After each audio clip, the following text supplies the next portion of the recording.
खानेवाल निजामाबाद पुली के करीब 2 बच्चे गंदे पानी के तालाब में खेलते हुए गिरकर जाँ बहक। रेस्क्यू 1112 खानेवाल इत्तला मिलने पर रेस्क्यू का अमला 7 मिनट पर जाए वकुआ पर पहुंच गया।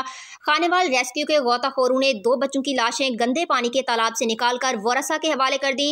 शहर के मुतअद्दिद इलाकों में गटरों पर मेन होल नहीं है और आए रोज लोगों को हादसात का सामना रहता है। खानेवाल मेन होल में बच्चों के गिरकर जाँ बहक जख्मी होने के वाकयात भी सामने आ चुके हैं। खानेवाल रेस्क्यू 1112 ने बच्चों को जौहर से निकालकर DHQ अस्पताल पहुंचाया। जाँ बर ना हो सके। जिला इंतजामिया जाँ बहक बच्चों के लवाहिकीन के गम में बराबर के शरीक हैं। तर्जुमान जिला इंतजामिया बच्चों के नाम हसन और फहद बताए जा रहे हैं।